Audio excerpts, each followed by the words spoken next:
Good morning বন্ধুরা, সবাই কেমন আছো? আশা করছি সবাই সুস্থ আছো, ভালো আছো। আমার নতুন ব্লগে তোমাদেরকে জানাই অনেক অনেক স্বাগত আর ভালোবাসা। এখন বাজে সকাল 8টা। এখন থেকেই তোমাদেরকে সঙ্গে নিয়ে ব্লগটা শুরু করলাম। আশা করি ব্লগটা তোমাদের আজকে ভালো লাগবে।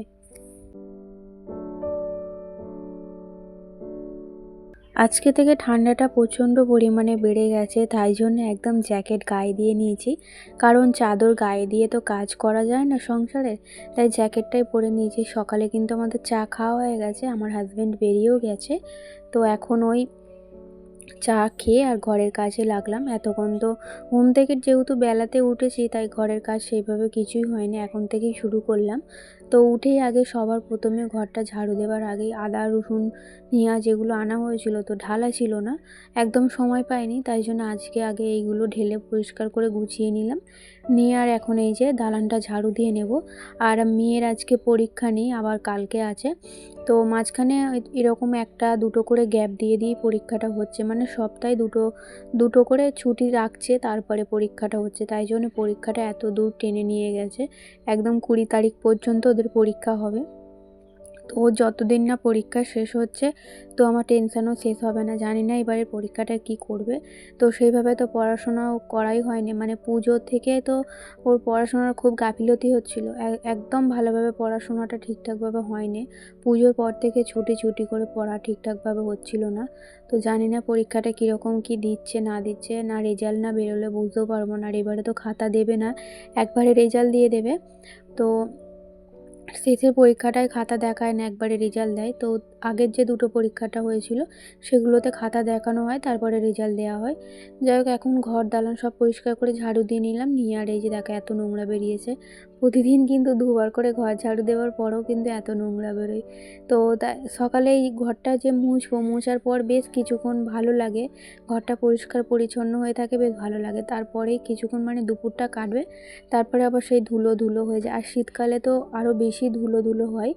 তো এদিকে জানালাগুলো খোলা ছিল না, তো এত বেলায় জানালাটা খুলছে। আর বাইরে তো আজকে প্রচণ্ড কুয়াশা পড়েছে, মানে কিছু দেখা যায় না। এখন 8:30 বাজে, বাইরে এখনও পর্যন্ত রোদ্দুর বেরোয়নি, কিছু না। তো এত বেলা থেকে কাজ শুরু করছি, তাও যেন ঘরের কাজ একদম করতে ইচ্ছা করছে না, এত পরিমাণে ঠান্ডা পড়েছে। রোদ্দুরটা উঠলে হয়তো এতটা ঠান্ডা লাগতো না, রোদ্দুর ওঠেনি যেহেতু কুয়াশা হয়ে আছে। যখন ঘুম থেকে উঠেছি তখন তো পৌনে 8টার দিক করে ঘুম থেকে উঠেছি, তখন তো মানে কি বলবো, দালান থেকে আমাদের বাইরেটাও দেখা যাচ্ছিল না, এত কুয়াশা পড়েছে। এখনও পর্যন্ত কুয়াশা আছে বাইরে। তো কত বেলায় রোদ্দুর বেরোবে জানি না। আর সকালে চান করতেও খুব কষ্ট হয় এরকম কুয়াশা থাকলে। তো আমি তো গরম জলে চান করতে পারি না, গরম জলে চান করলে আমার রাত্রিরে ঘুম হয় না। তো আমি ওই পাতকো থেকে তুলেই চান করে নিই একদম। শুধু মেয়ের জন্য একটু গরম জল করে দিতে হয়, ও নইলে চান করতে পারে না। আর হাজব্যান্ড আর আমি একদম গরম জলে চান করি না। হাজব্যান্ড তবু মাঝে মধ্যে করে, কিন্তু আমি একদম পারি না। তো আমি ঠান্ডা জলেই করব।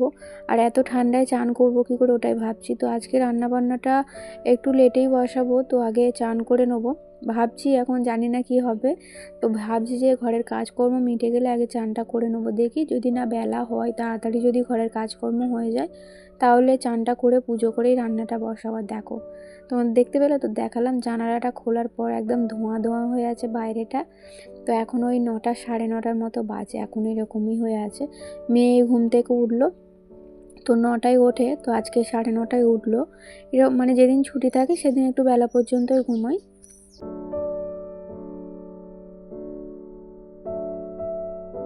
এরকম কনকনে ঠান্ডায় ঘরের কাজকর্ম করা খুবই কষ্টকর, তাও করতে হবে। তো এখনও পর্যন্ত রোদ্দুর ওঠেনি। তো এই যে দেখতে পাচ্ছ, এই জলের কাজগুলো করতে হচ্ছে, খুব কষ্ট হচ্ছে। এই যে চাল ধুচ্ছি, জল একদম ঠান্ডা বরফ হয়ে আছে, মনে হচ্ছিল যে গরম জলে মানে চালটা ধুলে খুব ভালো হতো। তো ঘরের কাজকর্ম কোনো রকমে করেছি, ঘর মোছা বাসন মাজা কোনো রকমে ঠান্ডায় করেছি আর কি। তো এখন এই যে সবজিগুলো কেটে নিচ্ছি, ভাবছি যে সবজিগুলো কেটে একটু রেখে দেবো, তারপরে চান করে পুজো করে নিয়ে তারপরে রান্নাটা বসাবো। কারণ পুজোটাও তো করতে হবে, অনেকটা বেলা হয়ে যাচ্ছে। তো বেলায় পুজো করতে আমার একদম ভালো লাগে না। যতটা পারি মানে তাড়াতাড়ি করার চেষ্টা করি। মাঝে মাঝে তো সকালে উঠেই কাজকর্ম ঘরের করে নিই, আগে চান করে পুজোটা করে নিই। আবার মাঝে মাঝে একটু বেলা হয়ে যায়, আসলে বেলায় ঘুম থেকে উঠলে তো বেলা হবেই বলো। তো যাই হোক, এই পেঁয়াজকলি অল্প একটু কেটে নিলাম আর 4টের মতো রেখে দিয়েছি। তো এই পেঁয়াজকলিটা দিয়ে আর কয়েকটা শিম ছিল, তো আগে একদিন শিম ভাজা করেছিলাম আর কয়েকটা ছিল। শিমগুলো খুব একটা কচি না, একটু পাকা পাকা মতো, দানাগুলো আর কি বড় বড় হয়ে গেছে। তো এই শিম দিয়ে, পেঁয়াজকলি দিয়ে, আলু দিয়ে, মাছ দিয়ে একটা তরকারি করব। সবজি তো সেইভাবে খাওয়া হচ্ছে না, মানে খাওয়া হচ্ছে না বলো তো কী, সবজিটা আমাদের আনা হয় ঠিকই, কিন্তু ভাজাটা বেশি হয় সবজি, তরকারিটা হয়ই না, আমার হাজব্যান্ড খেতে চায় না বলে। তো আজকে দেখি বানাই, এইভাবেই খাই কি না। তো আমার একটু মাঝে মধ্যে সবজি হলে ভালো লাগে, সব সময় তো আলু খেতে ভালো লাগে না, কিন্তু আলুটা আমার ফেভারিট, খেতে আমি খুব ভালোবাসি। তাই বলে এই নয় যে সব সময় আলু দিয়েই খেতে হবে। তো যাই হোক, এখন দেখো সবজি কেটে চান করে চলে এসেছে, আর এই মাত্র রোদ্দুরটা উঠলো। এখন কটা বাজে জানো? এখন বাজে প্রায় 10:30 11টার মতো বাজতে চায়, এই মাত্র রোদ্দুরটা উঠলো। তাও এখনও বাইরেটা এখনও ধোঁয়া ধোঁয়া হয়ে আছে, আর প্রচণ্ড ঠান্ডা লেগেছে চান করার পর। তো এখন আর কিছু গায়ে দেব না, কারণ পুজো করতে হবে। তো ভাবলাম চুলটা আঁচড়ে নিই, তারপরে পুজোটা করব। আর আমাদের এখনও কত চুল উঠছে, তো চুল উঠে উঠে একদম ডগার দিকটা পাতলা হয়ে গেছে, একদম আর চুল নেই। যেই হারে আগে চুল ছিল, যেই অনুযায়ী, তো মানে 1/4 আর চুল নেই, এত পরিমাণে চুল উঠছে আমার কদিন ধরে। তো হেনা করেছিলাম, শ্যাম্পু দেবো বলে আজকে ভেবেছিলাম, কিন্তু এত ঠান্ডার মধ্যে আর পারলাম না শ্যাম্পু দিতে, কারণ আমার তো এমনি অ্যালার্জি আছে। বেশি ঠান্ডা লাগালে, এই 2 দিন আগে দেখতে পেয়েছিল খুব ঠান্ডা লেগেছিল, তাই ভাবছি এত মেঘলার মধ্যে আর কুয়াশার মধ্যে শ্যাম্পু দেবো না। দেখি বৃহস্পতিবারটা বাদ দিয়ে শুক্রবার দেওয়ার ইচ্ছা আছে, যদি রোদ্দুর ওঠে। তো এখানে এই যে দেখো সমস্তটা কেটে নিয়েছিলাম, পেঁয়াজ, টমেটো, পেঁয়াজকলি, শিম, আলু। ওদিকে ভাত বসিয়ে দিয়েছি, আর এখন এই যে আলুটা ভাজছি।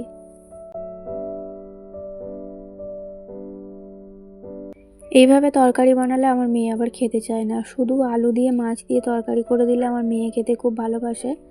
তো এইভাবে আর একদিন পেঁয়াজকলি দিয়ে আলু দিয়ে তরকারি বানিয়েছিলাম, কিন্তু ও না খেতে বসে খুব করছিল যে কেন এরকম করেছো, কেন এটা দিয়েছো, খেতে চায় না। তো আজকে সব রকম দিয়ে করছি, জানি না খাবে কি, আর তো কিছু করব না। আর দেখো, কড়ার মধ্যে তেল দিইনি, আগে মাছগুলো দিয়ে দিলাম। কেন বলো তো? কড়াতে অল্প একটু তেল ছিল, আর কড়াটা খুব গরম হয়ে গেছিলো, তাই জন্য মাছগুলো আগে দিয়ে দিলাম। তো এখন সমস্তটা আমার হয়ে গেছে। এই যে অল্প একটু ঝোল রেখেছি, কারণ ডাল তো আজকে করিনি। আর দিয়েছি করলা সেদ্ধ, আর হচ্ছে কি বলে, পালং শাক সেদ্ধ, এটা করব। তো এই হচ্ছে আজকে দুপুরের মেনু। তো মেয়ের জন্য করলা সেদ্ধটা করলাম, আগের দিনকে ভাজা করেছিলাম, বলেছিল যে একটু করলা সেদ্ধ করবে। তো আমার মেয়ে করলা সেদ্ধ, আলু সেদ্ধ দিয়ে মাখা খেতে খুব ভালোবাসে। তো এখন অনেকটা বেলা হয়ে গেছে, প্রায় 2টোর মতো বাজে। আমার মেয়ে, হাজব্যান্ড সবার খাওয়া হয়ে গেছে, কিন্তু আমার খিদে হয়নি।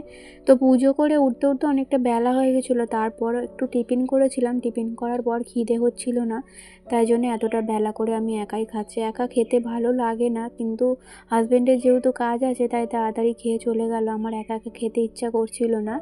তো খাওয়া দাওয়া করার পর এখন এই যে বাসন কয়েকটা ছিল, সেগুলোই ধুয়ে নিচ্ছি।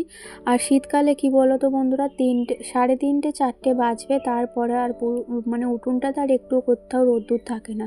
শীতকালে সন্ধে হবে আর রোদ্দুর, মানে রোদ্দুরও যাবে আর সন্ধেও হবে, এরকম একটা। কিন্তু গরমকালে দেখবে 4টে 5টা পর্যন্ত রোদ্দুর থাকে, শীতকালে বেশিক্ষণ রোদ্দুর থাকে না। আর শীতকালে রোদ্দুরটা অতটা জোরও থাকে না, হালকা রোদ্দুর থাকে। তো আমার এমনিতেও রোদ্দুরটা খুব একটা পছন্দ না, তো সকালের দিকে চান করার পর একটু রোদ্দুরে বসতে ইচ্ছা করে, কিন্তু রোদ্দুর কোথায় পাই বলো?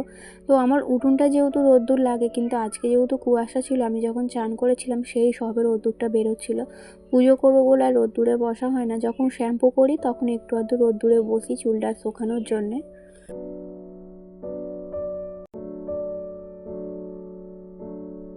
খাওয়া দাওয়া করার পর ভাবছিলাম যে একটু শোবো, কিন্তু আমার তো দুপুরে শোয়া অভ্যাস নেই, আর শীতকালে জানোই তো দুপুরে শুলে আর উঠতে ইচ্ছা করে না লেপের ভেতর থেকে। আর আজকে যা ঠান্ডা পড়েছে, এমনিতেও ভালো লাগবে না লেপের ভেতর থেকে বেরোতে। তাই ভাবলাম এই গাছটা একটু ঠিকঠাক করা যাক। গাছটা একদম মাটি ছিল না, আর অ্যালোভেরার সব থেকে বড় গাছটা হলুদ হলুদ হয়ে যাচ্ছিলো পাতাগুলো। তো একটা ছোট্ট অ্যালোভেরা গাছ এনে বসিয়েছিলাম, তার মধ্যে এতগুলো চারা বেরিয়েছে, দেখতে পাচ্ছ তো? একদম অল্প মাটি ছিল, তাই ভাবলাম বড় গাছটাকে আলাদা করে দেবো, আর এর মধ্যে আরও একটু মাটি দেব। আর ছোট ছোট যে চারাগুলো বেরিয়েছে সেগুলো আরও একটা এতে দেবো, প্লাস্টিকের মধ্যে বসাবো। এই ছোট চারাগুলো আলাদা করে রাখছি। তো একটা চারা থেকেই এতগুলো বেরিয়েছে। তো অ্যালোভেরা জেল তো অনেক রকমভাবে ব্যবহার করা যায় চুলে, স্কিনে, কিন্তু আমি কোনো দিন সেভাবে ব্যবহার করিনি আর আমার ভালোও লাগে না। এমনি একটা অ্যালোভেরা জেল আমার কেনা আছে, তো ওটাই আমি ব্যবহার করি মাঝে মধ্যে। আর এমনি ডাইরেক্ট এরকম গাছ কেটে আর কি মুখে কিংবা চুলে সেভাবে ইউজ করা হয় না, ভয় লাগে আমার ইউজ করতে। যদি কিছু হয়ে যায়, স্কিনে যদি র্যাশ বেরোয়, তার জন্য ব্যবহার করি না।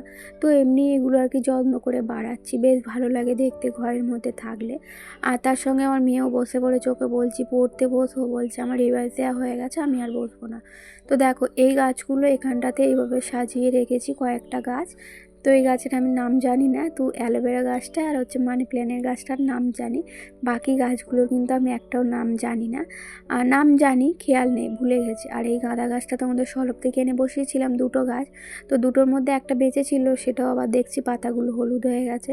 তো জানি না আমার হাতে গাছ কেন হতে চায় না, তো হতে চায় না বলবো না, কয়েকটা গাছ কিন্তু বেশ ভালোই হয়েছে, আবার কয়েকটা গাছ একদম নষ্ট হয়ে গেছে। আর এই যে মানি প্ল্যান্ট গাছটা দেখতে পাচ্ছ, এর মধ্যে একটা পাতা দিয়ে বসিয়েছিলাম, ভেবেছিলাম যে গাছটা নষ্ট হয়ে গেছে, ফেলে দিয়েছিলাম, তা থেকে আবার দেখছি কয়েকটা পাতা বেরিয়েছে, তাই আবার গাছটার মধ্যে আরেকটু মাটি দিয়ে জল দিয়ে ভালো করে বসিয়ে দিয়েছিলাম। তো এই জামা প্যান্টগুলো সব শুকনো হয়ে গেছিলো, তো এখন ভাঁজ করে নিয়েছি, তো সন্ধে হব হচ্ছে, তো ভাঁজ করে নিয়ে তারপরে সন্ধে দেবো, তারপরে রাত্রিরে কি রান্না হবে না হবে সেই তোড়জোড় করতে হবে। তো সারাদিনে কাজের শেষ নেই জানো তো, আমাদের মতো হাউস ওয়াইফদের শুধু ঘরে বসে থাকার কাজ নয়, সংসারের কাজ করতে করতেই আমাদের সময় কেটে যায়। তো একটার পর একটা কাজ থেকেই যায়। জামা প্যান্টগুলো গুছিয়ে যেখানে জিনিস সেখানে ভাঁজ করে রেখে দিলাম, তারপরে যাবো মেয়েকে পড়তে দিতে। মেয়ে তো 5:30 থেকে পড়তে যায়, তো এখন তো 5টাতেই সন্ধে হয়ে যায়, 5:30টায় পুরো অন্ধকার হয়ে যায়, মেয়ে যেতে পারবে না। এমনিতেও গরমকালেও আমি দিয়ে আসি, আবার আনতে যাই, হয়ে গেলে ফোন করে। তো বন্ধুরা চলো, আজকের ব্লগটা কেমন লাগলো জানিও। টাটা।